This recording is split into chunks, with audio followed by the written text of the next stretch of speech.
Hola chicos, el objetivo de esta corta grabación es que les voy a resumir la última parte de la clase que vimos sobre introducción al metabolismo y hacerles mayor énfasis en el cuarto tema que nos faltó explorar, que fue el acoplamiento de las reacciones bioquímicas.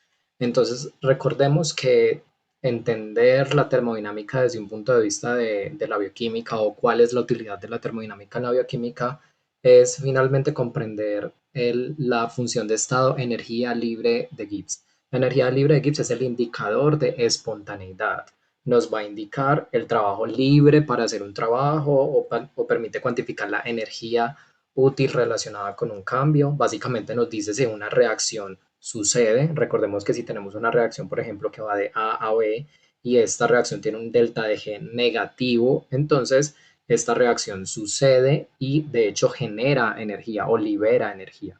Recordemos que esto de generar o liberar energía es más bien como una transformación de la energía, porque según la primera ley de la termodinámica, la energía no se crea ni se destruye, simplemente se transforma en sus diferentes formas, valga la redundancia.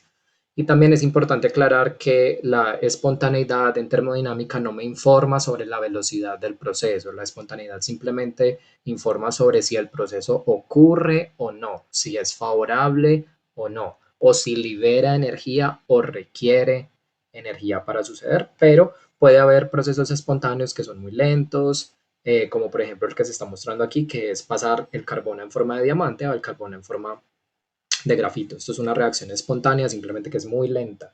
¿Ok?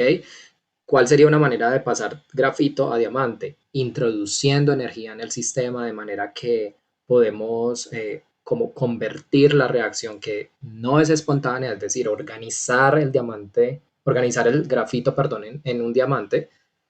Eh, para eso requerimos entonces energía. Como el delta de G es igual a el cambio en la entalpía menos la temperatura por el cambio en la entropía, nosotros podemos con los signos de estos dos cambios, la entalpía y la entropía, definir el signo de delta de G. Entonces revisen muy bien esta parte y esta también, que es como un resumen de en qué momentos vamos a tener el delta de G menor a cero, que significaría espontaneidad, o el delta de G mayor a cero, que significaría que no es espontánea la reacción. Recordemos esta parte de acá abajo es importante cuando una reacción se escribe de A a B y por ejemplo esta reacción no es espontánea, la reacción inversa, o sea la que sería de B a A, sí sería espontánea con la misma magnitud. Por ejemplo, si de A a B es no espontánea y el delta de G es más 10, la reacción de B hacia A sería menos 10 y sería espontánea, como con la misma magnitud, simplemente con signos contrarios. Revisen muy bien esta tabla que es donde se resume como eh, cómo se le llama cuando tenemos diferentes valores de delta de G. Y por ejemplo, para delta de G positivo, tenemos, estos son sinónimos, que es un proceso o endergónico o no espontáneo o desfavorable. Uno puede decirlo de cualquiera de estas maneras para decir que tenemos una reacción con un delta de G mayor a cero. Recordando el equilibrio químico, recordemos que la reacción directa e inversa se llevan a cabo con la misma velocidad. Esto no necesariamente quiere decir que las concentraciones de los reactivos y los productos son la misma, simplemente no cambian. Las dos reacciones siguen sucediendo, pero las concentraciones totales no cambian, ¿cierto? Y el tema con el equilibrio químico es que cuando llegamos al equilibrio químico, como ocurren las reacciones tanto de izquierda a derecha como de derecha a izquierda, entonces el cambio en la energía libre de Gibbs es igual a cero y por lo tanto cuando no tenemos energía libre que nos permita hacer un trabajo útil, entonces se dice que los sistemas en equilibrio no pueden hacer trabajo. Básicamente eso sería cuando un organismo vivo muere, ¿cierto? Porque los organismos vivos están vivos es porque hacemos un trabajo para poder vivir y organizarnos y mantener la homeostasis. Entonces, cuando morimos nos acercamos hacia el equilibrio químico, que es cuando ya no generamos un trabajo útil y cuando nos desorganizamos, ¿cierto?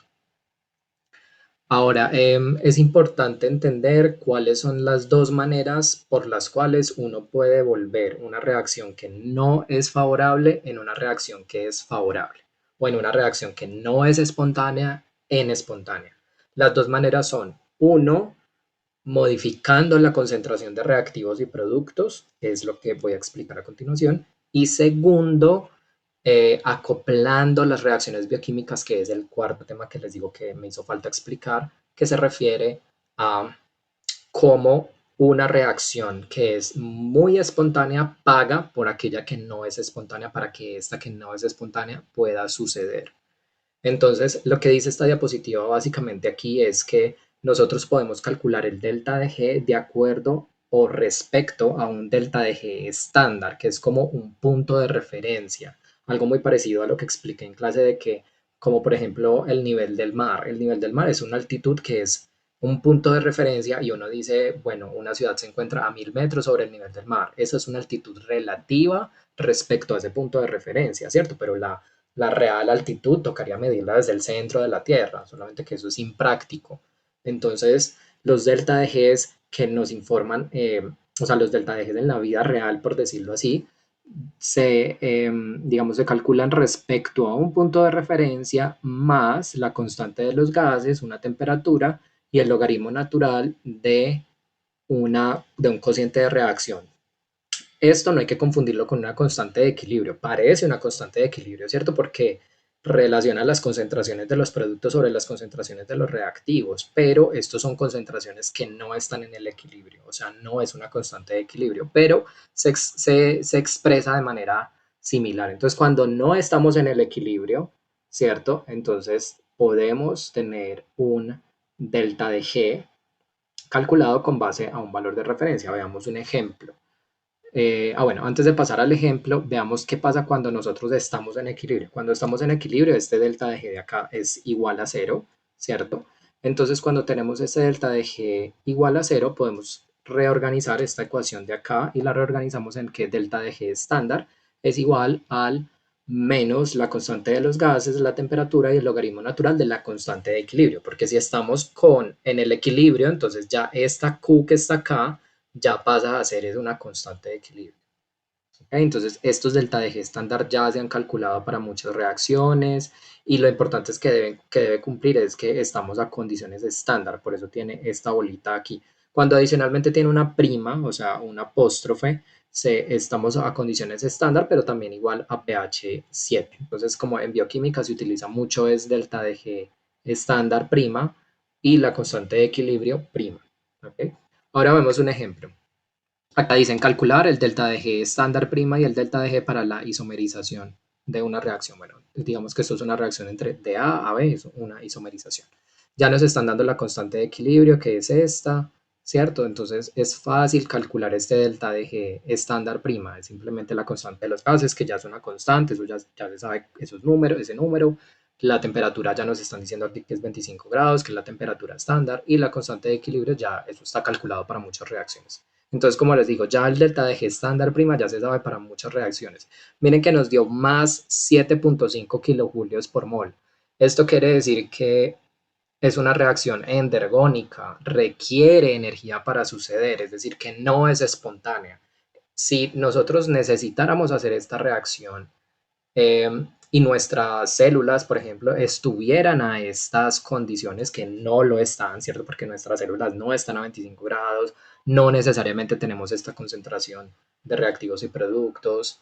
Entonces, esto es simplemente como un punto de referencia. Entonces, miren que nos dice que, no, que esto no es espontáneo y si nuestras células estuvieran con estas condiciones, esta reacción no sucedería dentro de la célula, ¿ok?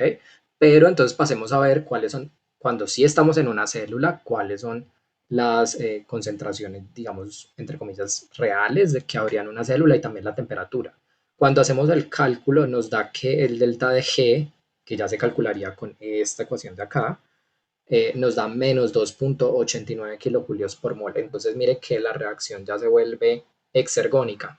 Entonces, esto es simplemente un ejemplo con un ejercicio, digamos, con un problema, para mostrar que modificando la concentración de reactivos y productos, las reacciones pueden cambiar de signo en el delta de G y por lo tanto pasar de no suceder a suceder. Entonces la célula a veces lo hace, la célula puede manipular estas concentraciones de reactivos y productos. Por ejemplo, una regulación del metabolismo es la compartimentalización, ¿cierto? Entonces a veces dentro de los compartimentos hay diferencias de concentraciones que permiten que algunas reacciones se den en unas organelas o en el citoplasma, en otras no, etcétera, porque se regula la concentración de reactivos y productos y eso hace parte también de la homeostasis. Y también, obviamente, también hace parte de cómo nosotros transformamos los nutrientes, porque cuando consumimos alimentos, esto también obviamente impacta la concentración de dichos biomoléculas que están ingresando a través de la alimentación, entonces también el organismo modifica esas concentraciones para en algunos momentos hacer unas reacciones y otras. Esto que está aquí es como gráficamente lo que acabo de mostrar. Y entonces este es el resumen. Lo que acabo de decir, les recomiendo mucho la lectura que está al final de la diapositiva. Entonces, resumiendo, un sistema solo puede organizarse a costa de desorganizar su entorno, lo que se logra debido a la aplicación de energía al sistema.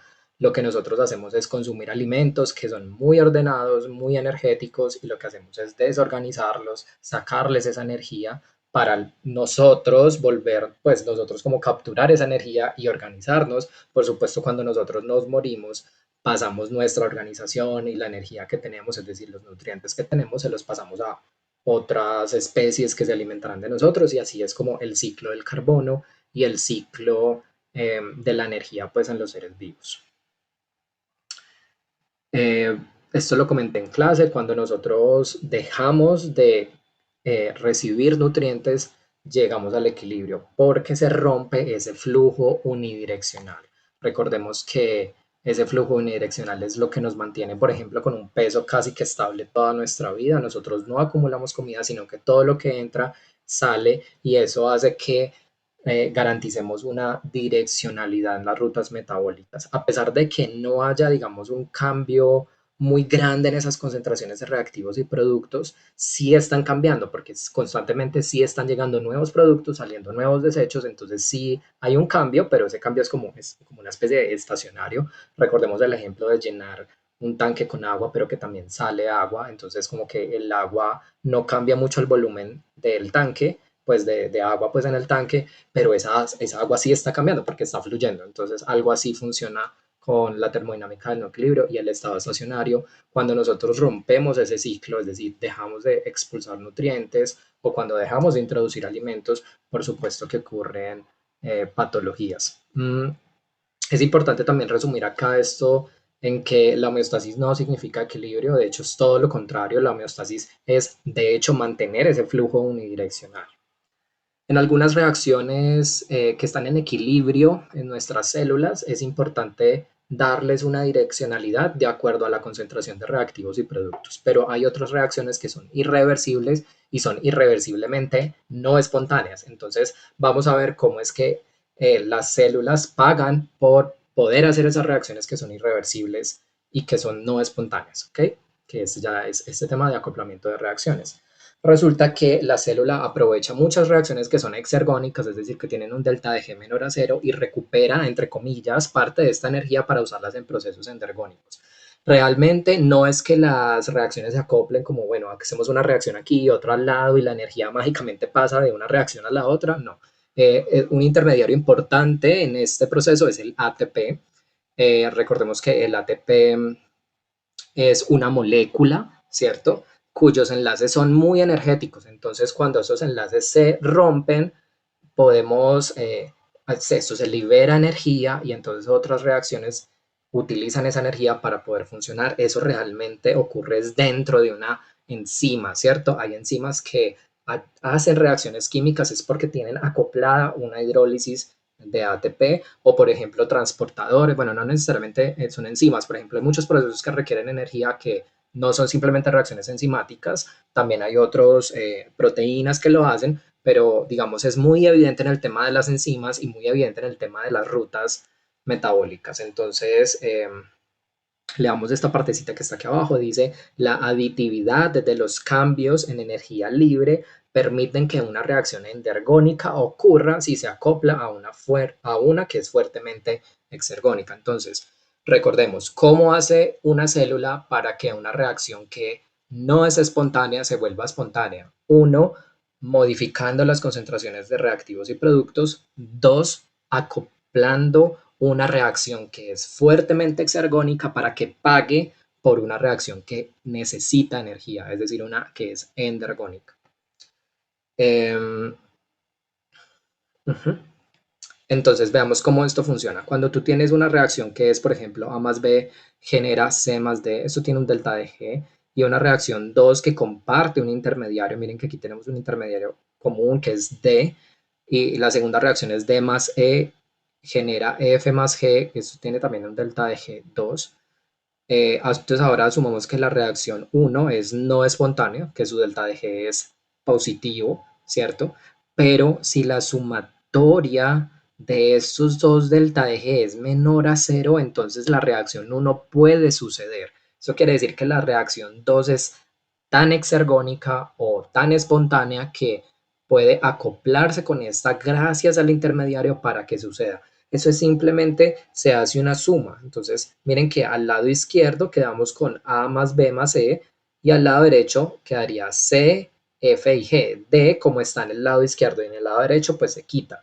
Y sumamos los delta de Gs y puede suceder, ¿cierto? Entonces, ¿quién es el que usualmente está aquí como intermediario? La hidrólisis de ATP, ¿cierto? Usualmente la hidrólisis de ATP sería esta reacción número 2, que es exergónica. Entonces veamos el ATP y el NADPH como fuentes de energía libre. Recordemos que el NADPH es una de esas coenzimas reducidas, ¿cierto? Es una de esas coenzimas reducidas que vimos en la clase de vitaminas, que son muy importantes porque siempre introduzcaselo en la cabeza. Una coenzima reducida es como si fuera energía, porque esa coenzima reducida va a entrar a la cadena transportadora de electrones, que es lo que van a ver la próxima clase, para la producción de ATP. Entonces uno puede decir como, bueno, eventualmente NADPH o NADH o FADH2 son sinónimos, entre comillas, de energía. Ojo, recordemos que estas moléculas no es que sean energía libre. Uno no puede decir que una molécula es energía libre. No, lo que es la realidad es que al destruir esta molécula que tiene enlaces químicos que están llenos de energía, entonces al destruir la molécula o al destruir el enlace, este enlace libera energía libre. Entonces miren que es diferente. Una cosa es que en una reacción química de degradación se genere energía libre y otra cosa es que una molécula tenga energía libre. Entonces, ojo que eso son dos cosas diferentes. Lo que es la realidad es que la hidrólisis de ATP es una reacción con una energía, con una que procede con liberación de energía libre, pero no es que el ATP tenga energía libre. Lo que uno puede decir del ATP es que el ATP es una molécula cuyos enlaces son energéticos y cuyos enlaces son relativamente inestables. Por lo tanto, el ATP de hecho es una molécula que vive muy poco tiempo. El ATP cuando se sintetiza vive unos minutos porque es una molécula muy inestable y que recordemos que en química como una molécula entre más inestable sea, más energía tiene, ¿cierto? En últimas, miren que lo que nosotros hacemos es que, no sé si se recuerdan que al principio de la clase veíamos un ciclo parecido a este y que aquí en la mitad decía energía libre. ¿Sí se acuerdan? Como de que en el proceso de degradación se generaba energía libre, que es el catabolismo, y que esa energía libre se utilizaba para el proceso de anabolismo. Miren que en realidad eso, lo que sale ahí, lo que estaba en ese diagrama como una explosioncita de energía libre, no es que la energía libre ¡pum!, se genere dentro de la célula y mágicamente se utilice para hacer una reacción. No, realmente esa energía libre se genera para la síntesis de ATP y otros intermediarios, no solamente el ATP, hay otros compuestos que se llaman compuestos de alta energía, ¿cierto? El ATP es el más famoso y el más usado, pero hay más.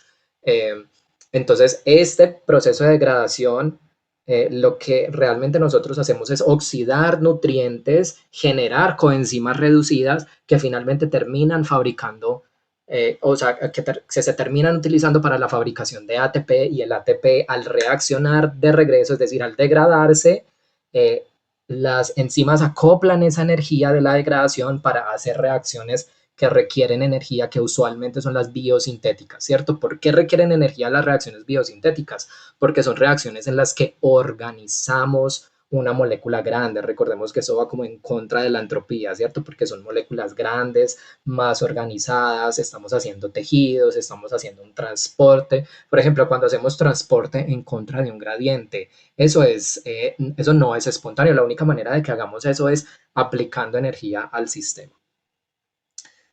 Bueno, entonces en últimas, las reacciones muy exergónicas pagan para que las reacciones endergónicas puedan suceder.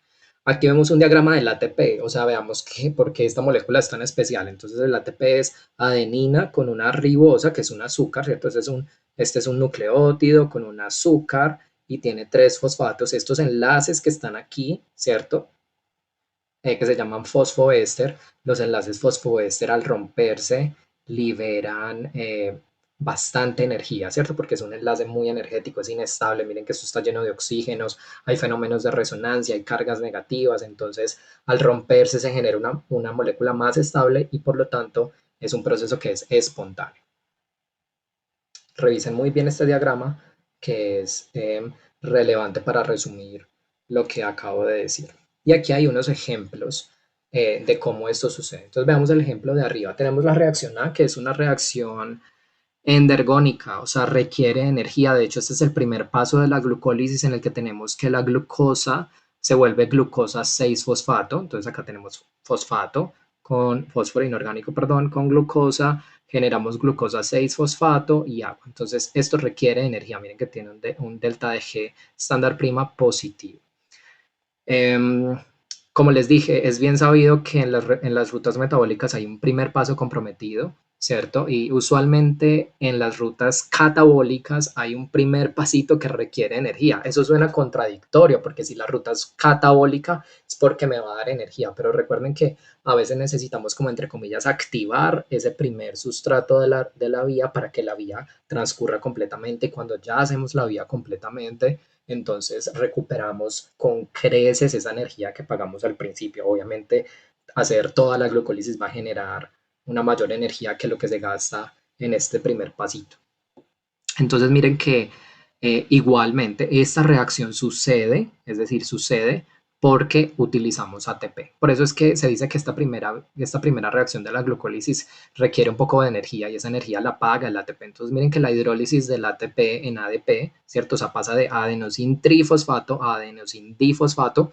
Es una reacción que libera mucha energía y al hacer la sumatoria, entonces todas las dos reacciones suceden porque la sumatoria es eh, negativa. ¿Ok? Y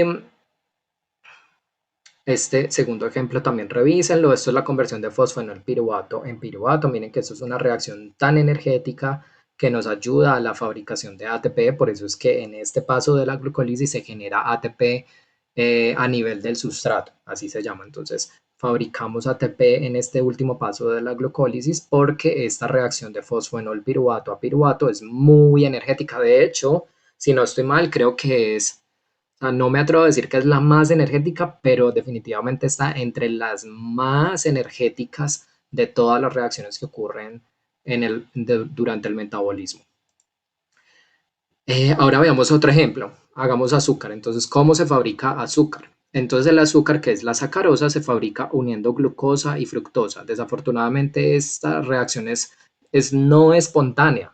Tiene sentido porque estamos sintetizando. Recuerden que esto sería como decir una ruta anabólica, ¿cierto? Estamos haciendo algo que es más organizado.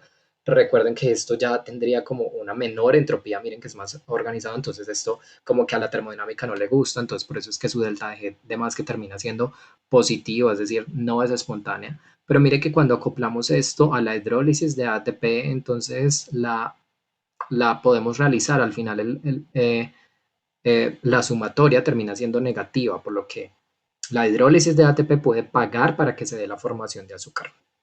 ¿Qué es lo que sucede? Uno, la primera reacción es favorable porque el ATP quiere deshacerse de su fosfato. Miren que cuando pasamos de ATP, cuando reacciona el ATP con la glucosa, miren que esto es una reacción que es súper favorable porque el ATP usualmente se quiere como degradar, entonces rompe esto acá y se le pega el fosfato a la glucosa. Y ya la segunda reacción se vuelve también favorable porque la glucosa fosfato es un poco más inestable, no le gusta tener este fosfato acá. Entonces esto es como una especie de explicación de en realidad qué es lo que hace la enzima a la hora de fabricar sacarosa con ayuda de ATP. Como les digo, las enzimas a veces tienen varios pasos y eso a la termodinámica no le interesa.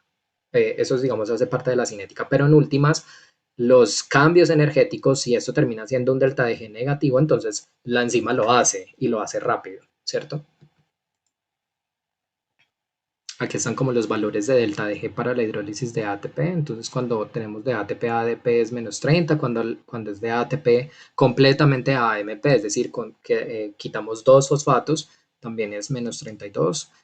Y cuando nosotros de hecho rompemos este fosfato en dos, este pirofosfato que se llama, en los dos fosfatos inorgánicos también es muy negativo. Entonces, miren que todo lo que tiene que ver con la degradación de ATP y su hidrólisis es muy exergónico. ¿Ok? Entonces le damos estos cuadros de acá abajo. El papel, además del ATP, es la de un transmisor de energía y no la de un almacén de ella. Digamos como que en bioquímica muchos libros como que hacen esas aclaraciones. El ATP no es que almacene energía, porque además es que no es que una molécula almacene energía libre, que es lo que ya dije anteriormente, sino que el ATP es como una especie de transmisor, es una moneda de cambio, se acopla, entonces al acoplarse, su hidrólisis hace que esa energía se pueda aprovechar para hacer otra reacción. ¿Cierto? El ATP está continuamente siendo hidrolizado y regenerado, su vida media es de segundos a minutos, es una molécula muy inestable y por supuesto nuestras células hacen ATP todo el tiempo porque como se gasta, como es tan inestable, se gasta rápido. Entonces nuestras células están como condenadas a hacer ATP todo el tiempo para poder hacer actividades biosintéticas. ¿De dónde sale ese ATP? Como les digo, ese ATP finalmente sale de todas las vías catabólicas que terminan haciendo o ATP a nivel de sustrato o terminan haciendo coenzimas reducidas que en organismos aerobios y eucariotas como nosotros lo hacemos a través de un proceso que se llama fosforilación oxidativa, que es lo que van a ver la próxima clase. En una célula que realiza trabajo, más de 1 millón de moléculas de ATP se hidrolizan por segundo.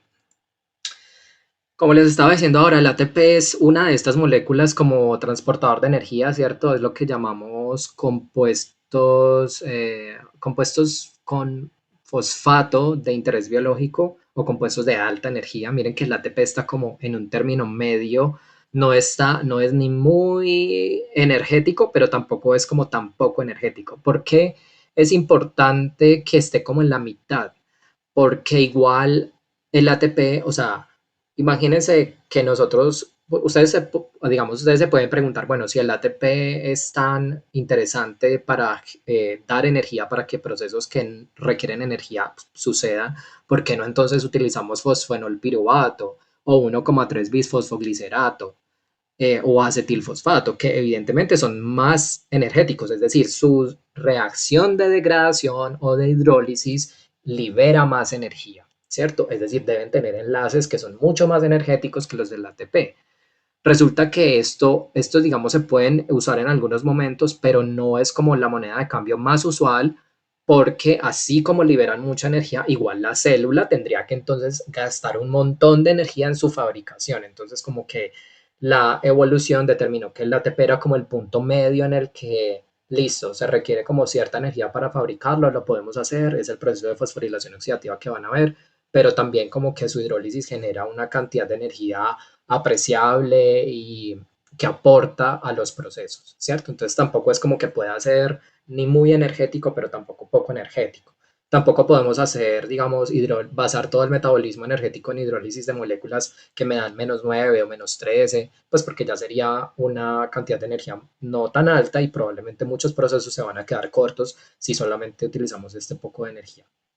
Entonces el ATP es como el punto perfecto. Entonces la evolución de más que en muchos intentos llegó a él y habrá pensado, digamos, pues yo diciendo pues que la evolución piensa, pero obviamente la evolución no es que piense, pero digamos que uno puede decir como que la evolución seleccionó eventualmente el ATP como la moneda energética más usual en los organismos. No se sabe por qué adenosina en vez de otros nucleótidos, porque también puede ser también hubiera podido ser CTP o GTP o TTP, ¿cierto? O sea, los otros nucleótidos no se sabe, aunque en algunas reacciones del metabolismo vamos a ver que hay otros, o sea, hay GTP también, por ejemplo, existe, ¿cierto? O sea, existen otros nucleótidos, trifosfato, pero el más común es ATP, no se sabe por qué la evolución seleccionó específicamente la adenosina.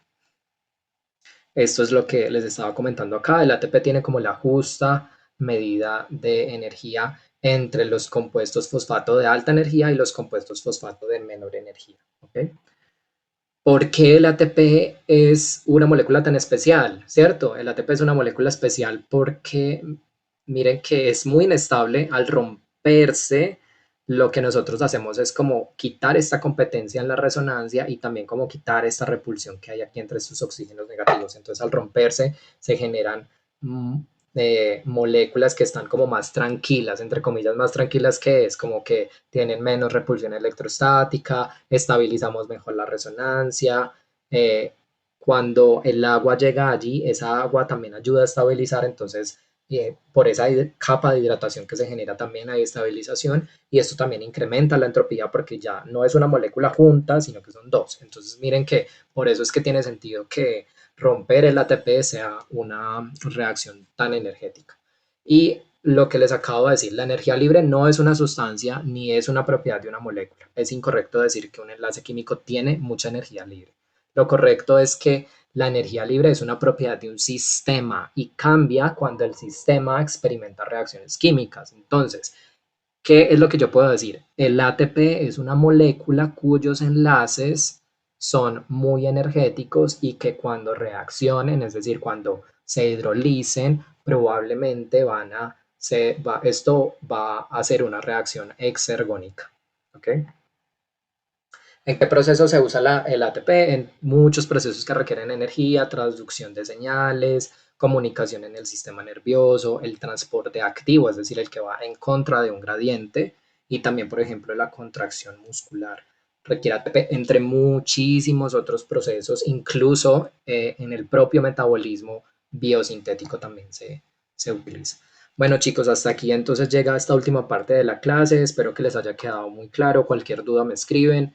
El ATP es una molécula importante en bioquímica. Entonces, junto con la próxima clase, la idea es que comprendan muy bien cómo es que las células transforman la energía, porque eso es fundamental para la manera como ellas funcionan y viven, ¿cierto? Y eso es fundamental para, como, es para entender cómo ellas normalmente es que deben funcionar, para que cuando aparezcan patologías uno pueda identificar hacia dónde es que se deben retornar. Aquí les dejo algunas lecturas complementarias. La primera es la que ya les mandé para la lectura y les recomiendo mucho estas dos, que son los libros que siempre les he recomendado: Química General Orgánica y Biológica de Timberlake y Bioquímica de Pratt, pero aquí hay otras para este tema que yo sé que puede ser un poco complejo, un poco abstracto, pero muchos libros se toman también el tiempo como de ejemplificar. Entonces, si tienen tiempo, igual leanlos, ojeenlos, miren los diagramas, que pueden encontrar de pronto otras maneras como de explicación de este tema, como con otros ejemplos, y que de pronto alguno de ellos les sea mucho más claro. Entonces, nos vemos entonces en clase.